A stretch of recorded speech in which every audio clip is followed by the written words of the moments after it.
2024 లేదా 25లో డిగ్రీ లేదా బీటెక్ చదివారా? సాఫ్ట్వేర్ జాబ్ కోసం ఎదురు చూస్తున్నారా? అయితే కోడ్ జ్ఞాన్ 100 డేస్ కోర్సులో చేరండి, జాబ్ సాధించండి. Welcome to Suman TV. నేను మీ సుమన్ టీవీ. భార్య అలిగి పుట్టింటికి వెళ్ళినా, లేదు అంటే కొన్ని కారణాల వల్ల పుట్టింటికి వెళ్తే తిరిగి ఎన్ని రోజుల్లో లీగల్గా కనుక మనం చూసుకుంటే ఇంటికి పిలిపించేటువంటి హక్కు ఉంటుంది. అండ్ లీగల్గా చట్టాలు అసలు అటువంటి వాటికి ఏం చెప్తున్నాయి, ఒకవేళ వెళ్ళిపోతే ఇంక డివోర్స్ అని అనుకోవాలా, ఎలాంటి కారణాల చేత ఏ రకంగా ఏ విధంగా ఉండేటువంటి అవకాశం ఉంటుంది అనేది ఈరోజు మనతో పాటు హైకోర్టు అడ్వకేట్ అలాగే రవీంద్రనాథ్ గారు ఉన్నారు. అది వారి మాట్లాడి తెలుసుకుందాం. Hello sir. హాయ్ అండి నాగరాజ్ గారు. భార్య పుట్టింటికి వెళితే అంటే కొంతమంది అలిగి వెళ్ళిపోతారు, కొంతమంది అసహనం వ్యక్తపరిచి వెళ్ళిపోతూ ఉంటారు, ఇంకొంతమంది ఏదో ఫినాన్షియల్ ప్రాబ్లమ్ అనో, లేదంటే పిల్లల్ని బాగా సరి చూసుకోవట్లేదనో, లేదంటే భర్త అలవాట్లు బాగాలేదని చెప్పేసి కొంతమంది వెళ్ళిపోతూ ఉంటారు. భర్త కొన్నిసార్లు రియలైజ్ అయిన తర్వాత ఓకే, కుటుంబాన్ని ఎందుకు నాశనం చేసుకోవటము, తిరిగి మళ్ళీ మనం నార్మల్ లైఫ్కి తీసుకొని వద్దాం అనుకునేటువంటి వాళ్ళు చాలామంది ఉంటారు. లీగల్గా అటువంటి వాడికి కాన్సిక్వెన్సెస్ ఏమైనా ఉంటాయా? ప్రాసెస్ ఏ విధంగా ఉంటుంది? చాలా వెరీ ఇంట్రెస్టింగ్ క్వశ్చన్ నాగరాజ్ గారు. భార్య కావచ్చు, భర్త కావచ్చు, ఇక్కడ మనకి కోర్టులో చట్టాలు భార్య భర్తని ఎక్కడ చెప్పవండి, హస్బెండ్ వైఫ్ అని చెప్పరు. ప్రతి చోట స్పౌస్ అని చెప్తూ ఉంటారు. ఇక్కడ అది వెరీ ఇంపార్టెంట్. లీగల్ పాయింట్లో ముఖ్యంగా హిందూ మ్యారేజ్ యాక్ట్ 1955లో చెప్పేటప్పుడు హస్బెండ్ వైఫ్ అనే చెప్పిన సందర్భాలు చాలా తక్కువ ఉంటాయి. స్పౌస్ అని చెప్పే సందర్భాలు ఎక్కువ ఉంటాయి. ఇక్కడ మీరు అడిగినటువంటిది ఏదైతే క్వశ్చన్ చేశారో దీనికి ఆన్సర్ ఏంటంటే స్పౌస్ అనే మనం ఇక్కడ నిర్ణయం తీసుకోవాలి. స్పౌస్ అంటే ఎట్లా? భార్య భర్త, భర్త భార్య ఇద్దరు కూడా ఇంట్లో ఒక మ్యారిటల్ స్టేటస్లోకి ఒక వైవాహిక బంధంలోకి వెళ్ళిన తర్వాత భార్య భర్తకి చెప్పకుండా వెళ్ళిపోయినా, భర్త భార్యకి చెప్పకుండా వెళ్ళిపోయినా, సరైన కారణం లేకుండా కొద్ది రోజుల పాటు, ఇప్పుడు రేపు మాపు వచ్చిన 2 రోజులు వస్తుంది అనుకున్న వాళ్ళు రాకుండా కంటిన్యూస్గా అక్కడే ఉండిపోయిన సందర్భాల్లో తన ఆపోజిట్ పార్ట్నర్ని తను లీగల్గా కూడా వెనక్కి రప్పించుకునే ప్రయత్నం చేసుకోవచ్చు. దీనినే restitution of the conjugal rights అంటారు. ఆర్సీఆర్ అని మనం లీగల్ భాషలో మాట్లాడతాం. దీన్ని ఆర్సీఆర్ పిటిషన్ అని ఎక్కడైతే వీళ్ళు ఎక్కడైతే వైవాహిక కాపురం ఎక్కడైతే పెట్టారో, ఏ ప్రదేశంలో ఉన్నారో అక్కడ ఉన్నటువంటి దగ్గర ఉన్నటువంటి కోర్టులో దీనికి ఫైల్ చేసుకుంటే ఇమీడియట్గా కోర్టు ఏం చేస్తారంటే ఆపోనెంట్ ఉన్నటువంటి ఆ పర్సన్కి లీగల్ నోటీస్ పంపిస్తారు. లీగల్ నోటీస్ పంపించి కోర్టుకి రమ్మనమని చెప్పి పిలిపించే ప్రయత్నం చేస్తారు. ఇది యాక్చువల్గా సెక్షన్ 9 1955 హిందూ మ్యారేజ్ యాక్ట్ ప్రకారం చెప్పినటువంటి క్లాజ్ ఇది. ఇక్కడ చాలామందికి డౌట్ ఏంటంటే ఇటీవల కాలంలో మనకు జరిగినటువంటి చాలా గొడవలు భార్యాభర్తల మధ్య 498 కానీ డీవీసీ, అదేవిధంగా డివోర్సు, ఇవన్నీ బాగా పెరుగుతున్న సందర్భాల్లో ఆర్సీఆర్ పిటిషన్ వేస్తే కొన్ని ప్రాబ్లమ్స్ వస్తాయేమని కూడా అనుమానం పడే వ్యక్తులు చాలామంది ఉన్నారు. ఉదాహరణకి 498 సెక్షన్ 498 కేసు ఉంది. అంటే ఇప్పుడు భర్త, ఉదాహరణకి ఎగ్జాంపుల్ చెప్తాను, భార్య తన పుట్టింటికి వెళ్ళిపోయింది, భర్తకి చెప్పకుండా ఏదో కారణాంతరం ఇచ్చాలా. వెళ్ళిపోయిన తర్వాత భార్య మరలా ఆర్సీఆర్ పిటిషన్ పెట్టుకున్నాక కోర్టు గైడెన్స్ ప్రకారం ఆ భార్య మరలా ఈ భర్త దగ్గరికి వచ్చింది అనుకోండి.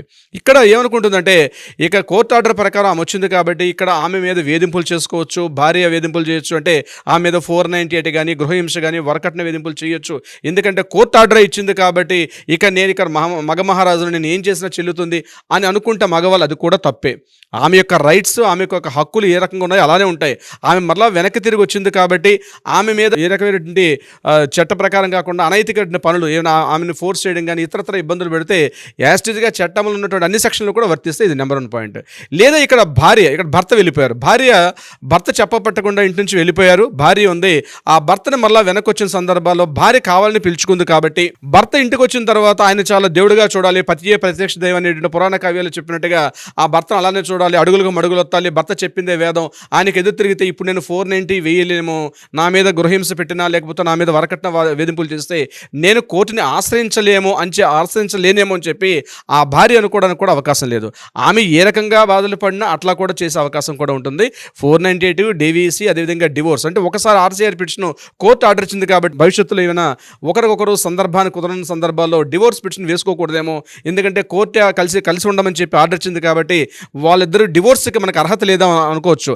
అట్లాంటిది కూడా వర్తించదు నాగరాజు గారు. దేనికదే సెపరేట్. ఒకవేళ భార్య భర్త స్పౌస్లో ఎవరు వెళ్ళినా సరే తిరిగి మళ్ళీ ఇంటికి వచ్చిన తర్వాత ఒకరి మీద ఒకరికి ఎటువంటి మళ్ళీ లీగల్గా హక్కులు ఉంటాయి కాబట్టి ఏ రకంగా జరిగినా సరే మళ్ళీ డైవోర్స్ కానీ మన 498 కానీ ఏది ఎలా ఉండాలో అలానే ఉంటుంది. ఇది ఒక నెంబర్ 1 పాయింట్ గుర్తుపెట్టుకోవాలి. దీనికి సంబంధించి ఇటీవల రీసెంట్గా గుజరాత్లో ముఖ్యంగా అహ్మదాబాద్ హైకోర్టు ఒక తీర్పు ఇచ్చింది. ఇక్కడ భార్య ఏం చేసిందంటే భర్త తను చెప్పపెట్టకుండా వెళ్ళిపోయాడు, ఇంట్లో చెప్పపెట్టకుండా వెళ్ళిపోయిన తర్వాత కోర్టు ఈ అమ్మాయి ఏం చేసిందంటే మళ్ళీ ఆర్సీఆర్ పిటిషన్ ఫైల్ చేసింది. నా హస్బెండ్ మరలా నన్ను పంపించమని చెప్పి నా లైఫ్లోకి పంపించమని చెప్పి కోర్టును ఆశ్రయించింది. అప్పుడు కోర్టు అతనికి సమన్స్ పంపించారు. ఆ వ్యక్తి హస్బెండ్ మళ్ళీ కోర్టుకు వచ్చారు. అక్కడ అతను ఏం చెప్పాడంటే, నా భార్య నన్ను క్రూయల్టీ చూపించింది, అంటే నా మీద కొడుతుంది, తిడుతుంది, నన్ను అనేక రకాలుగా ఇబ్బందులు పెడుతుంది, నా భార్య అనేక రకాల మానసికంగా శారీరకంగా ఇబ్బందులు పెడుతుంది కాబట్టి వెళ్ళిపోయానని చెప్పినప్పుడు కోర్టు ఏం చేసిందంటే, ఆమె ఏదైతే అప్లై చేసుకున్న పిటిషన్ ఉందో, డ్రాఫ్ట్ ఉందో, దాన్ని డిస్మిస్ చేశారనమాట.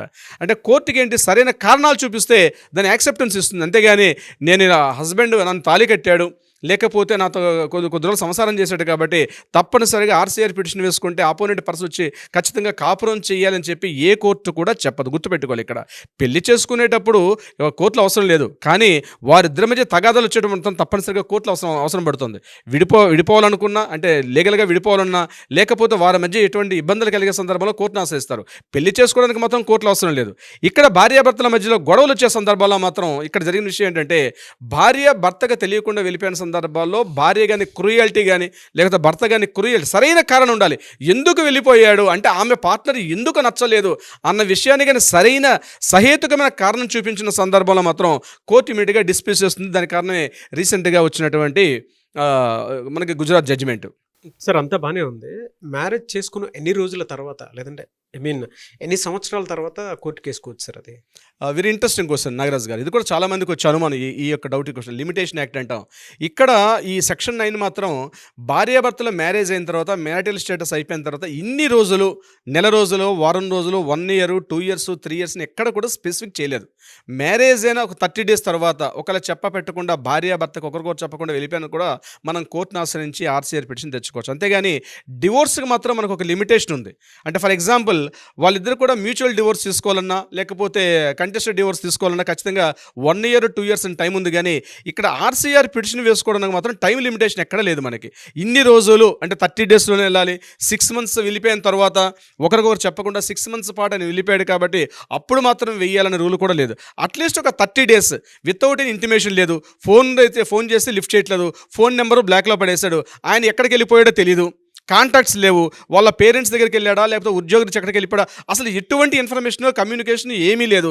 అటువంటి సందర్భాల్లో ఈ ఆర్సీఆర్ పిటిషన్ వేసుకునే సందర్భం ఉంటుంది. ఎందుకంటే వాళ్ళ పేరెంట్స్ దగ్గర ఉన్నాడు, ఆయన మాట్లాడటం లేదు, రెస్పాన్స్ అవ్వట్లేదు, మెసేజ్ చేస్తే మెసేజ్గా రెస్పాండ్ అవ్వట్లేదు, అసలు ఎటువంటి కమ్యూనికేషన్ లేదు. కానీ ఎక్కడ ఉన్నారంటే వాళ్ళ పలానా పేరెంట్స్ దగ్గర ఉన్నాడనో, లేకపోతే వాళ్ళ ఫ్రెండ్స్ దగ్గర ఉన్నాడనో, లేదా పలానా ఒక ఊర్లో వేరే ఊరికి వెళ్ళిపోయి అక్కడ స్థిరపడ్డాడనో, ఆ రకంగా ఇన్ఫర్మేషన్ వచ్చినప్పుడు ఆర్సీఆర్ పిటిషన్ ఉంది చాలా బెస్ట్. ఇది యాక్చువల్గా మళ్ళీ డౌట్ వస్తుంది, సార్ డివోర్స్గా మేము తీసుకోవాలనుకుంటున్నాం, అటువంటి సందర్భాల్లో అంటే ఈమె వల్ల మా ఇద్దరి మధ్య గొడవలు వస్తున్నాయి, ఈ గొడవల వల్ల విడిపోయే పరిస్థితుల్లో ఉన్నాం మేము యాక్చువల్గా, ఇటువంటి టైంలో ఆర్సీఆర్ పిటిషన్ వేసుకోవచ్చా? ఆర్సీఆర్ పిటిషన్ వేసుకోవడం వల్ల మీ వైపు నుంచి ఎటువంటి తప్పు లేదు, మరలా నేను నా యొక్క పార్ట్నర్ని నా లైఫ్లోకి తీసుకుంటున్నాను అనుకునే సందర్భంలో ఆర్సీఆర్ వేస్తాం. దీనికి డివోర్స్కి సంబంధం లేదు. కొన్ని సందర్భాల్లో డివోర్స్ పిటిషన్ వేసిన తర్వాత ఆర్సీఆర్ పిటిషన్ వేసుకోవచ్చు. డివోర్స్ పిటిషన్ పెట్టిన తర్వాత కూడా ఆర్సీఆర్ పిటిషన్ డివోర్స్కి దీనికి సంబంధం లేదు. డివోర్స్కి 7 years పాటు ఖచ్చితంగా ఉన్న డివోర్స్ 7 years పాటు విడిపోయిన తర్వాత ఆటోమేటిక్గా డివోర్స్ ఇష్యూ అవుతుందని మనకి చట్టాలు చెప్తుంటాయి. అటువంటి సందర్భాల్లో ఆర్సీఆర్ పిటిషన్ మీ యొక్క దీనికి బేస్ అవుతుంది. నా దగ్గర కేసు ఉంది, వాళ్ళు ఎప్పుడో 2005లో 2006లో మ్యారేజ్ చేసుకున్నారు. స్టిల్ ఇప్పటికి కూడా ఒక్కొక్క కోర్టుకి, లోవర్ కోర్టు డిస్మిస్ చేసింది, హైకోర్టులో డిస్ట్రిక్ట్ కోర్టు డిస్మిస్ చేసింది, హైకోర్టు డిస్మిస్ చేసి సుప్రీంకోర్టులో ఉంది. ఏందని, ఇంకా అమ్మాయి అంటే డివోర్స్ ఇవ్వట్లే, అబ్బాయి రెడీ అవుతున్నాడు కానీ ఈ అమ్మాయి డివోర్స్ ఇవ్వట్లే, ఆర్సీఆర్ పిటిషన్ వేస్తూనే ఉంది. ప్రతి కోర్టులో ఈ అమ్మాయి విన్ అవుతుంది కానీ పై కోర్టులో మాత్రం అతను అప్పీల్ చేసుకుంటూ పోతున్నాడు.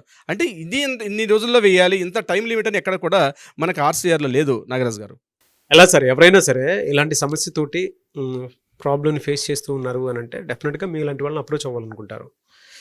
అంటే కూలంకషంగా చర్చించి లీగల్గా ఫర్దర్గా కూడా కాంప్లికేషన్స్ రాకుండా ఉండేలాగా వెళ్ళిపోదాం అనుకుంటారు. ఆ ప్రాసెస్లో మిమ్మల్ని అప్రోచ్ అవ్వాలి అని అంటే ఎలా? తప్పనిసరిగా అటెండ్ అవ్వాలి నాగరాజ్ గారు. ఇంట్లో ఇంతకుముందు చిన్న చిన్న సమస్యలు వచ్చేటప్పుడు ఇంట్లో అటువైపు పెద్దవారు ఇటువైపు పెద్దలు కూర్చుని మాట్లాడుకునే పరిస్థితి ఉంది. కానీ ఈనాటి పరిస్థితుల్లో ఇరు పెద్దలు కూర్చుని మాట్లాడుకునే పరిస్థితి లేదు. నువ్వే నాకు చెప్పేది, నువ్వు నాకేం చెప్పేది అని చెప్పి ఒకరికొకరు అవుతున్నారు. ఇటువంటి సందర్భాల్లో తప్పనిసరిగా వితౌట్ ఎన్ హెసిటేషన్ తప్పనిసరిగా రండి, అడ్వకేట్తో మాట్లాడండి, ఒక చిన్న కౌన్సిలింగ్ తీసుకోండి, వీలైనంత వరకు కలిసి ఉండడానికి ప్రయత్నించండి. ఇక సందర్భం లేదు, ఇక కలిసి ఉండాలి అన్నట్టు స్థితి దాపురించినప్పుడు ఏం చేయాలి, ఎలా చేస్తే బాగుంటుందని కూడా లీగల్గా మనం అడ్వైస్ చేయగలుగుతాం. నాగరాజ్ గారు, okay, anyways thank you so much అలాగే రవీంద్రనాథ్ గారు. Thank you so much Nagaraj గారు.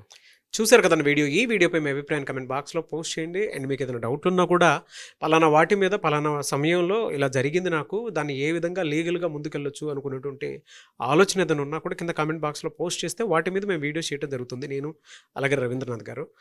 లేదు డైరెక్ట్గా ఒక కౌన్సిలింగ్ త్రూ అయినా సరే లీగల్గా ముందుకు వెళ్ళి నాకు ఉన్నటువంటి సమస్యని సొల్యూషన్ రూపంలో ముందుకెళ్ళిపోతాను అనుకున్నటువంటి వాళ్ళు స్క్రీన్ మీద అలాగే రవీంద్రనాథ్ గారి కాంటాక్ట్ నెంబర్ కనిపిస్తుంది, దానికి మీరు కాల్ ఆర్ మెసేజ్ వాట్సాప్ చేసినా సరే డెఫినెట్గా అప్రోచ్ అవ్వండి.